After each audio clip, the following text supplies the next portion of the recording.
Ingénieurs de la région Auvergne-Rhône-Alpes délibère ce matin Plus fort sur le programme ferroviaire régional.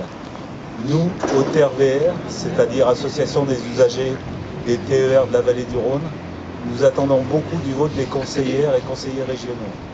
Nous demandons solennellement que des engagements chiffrés soient pris en termes d'investissement afin que soient satisfaites les aspirations légitimes des habitants de la région et notamment des voyageurs qui attendent de meilleures conditions de transport. Ces demandes sont communes aux 12 départements de la région Aura, pour les lignes actuelles complètement dégradées et pour celles qu'il faut rouvrir en Rhône-Alpes comme en Auvergne. Car aujourd'hui, alors que le réchauffement climatique s'accroît, les usagères et usagers des trains vivent au quotidien une situation catastrophique. Pour exemple, dans la vallée du Rhône, sur la ligne Lyon-Valence, il n'y a pas un jour sans retard, pas un jour sans manque de wagons, quand ce n'est pas la suppression pure et simple du train. Bref, des conditions indignes des voyageuses et voyageurs et inacceptables des personnels SNCF. Autant dire que toutes et tous sont exaspérés et que cette colère grimpera avec la croissance de fréquentation du train.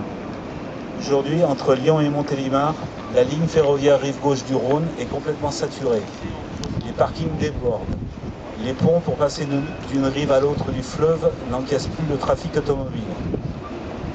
Pour l'association des usagers des TER de la vallée du Rhône, représentant des habitants des deux rives, le salut à cette situation ne peut venir que de la rive droite rouverte au trafic ferroviaire voyageur.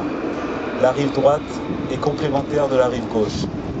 Cette voie ferrée, entièrement rénovée pour le trafic marchandises, est prête à accueillir des trains de voyageurs comme le réclament de nombreux élus de toutes couleurs politiques depuis plusieurs années. Monsieur Laurent Wauquiez, il y a 2 mois, le 20 octobre 2023, vous avez déclaré à la presse régionale vouloir mettre en place le plus grand plan d'investissement ferroviaire de toutes les régions de France. Monsieur le Président, vous souvenez-vous que dès 2016, à l'initiative du député des Républicains Georges Fenech, une douzaine de maires de la rive droite du Rhône, Pierre Bénite à Sainte-Colombe-les-Viennes, demandaient la réouverture de la rive droite? Vous rappelez-vous que le 21 mars 2021 à Condrieu, en présence de Philippe Marion et Renaud Pfeffer, et encore le 18 novembre 2023 à Saint-Pierre-de-Bœuf, avec Dino Cinieri, votre conseiller spécial et député, une quarantaine de maires, conseillers départementaux, régionaux, demandaient la même chose.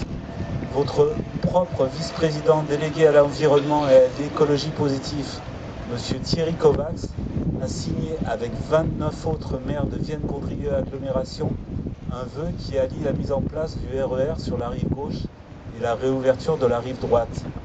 De plus, il y a quelques semaines, les départements du Rhône et de l'Ardèche, tous à majorité les Républicains, allaient dans ce sens. Et de son côté, la métropole de Lyon, écologiste et de gauche, assurait vouloir apporter de l'argent pour mettre en œuvre le prolongement des RER métropolitains sur la rive droite du Rhône.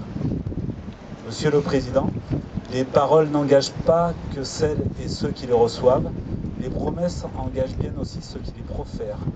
Votre plan de près de 6 milliards d'euros fera-t-il une place à la vallée du Rhône et à ses différents tronçons? Le sillon rhodanien qui irrigue les territoires de 5 départements ne mérite-t-il pas une attention particulière dans vos décisions?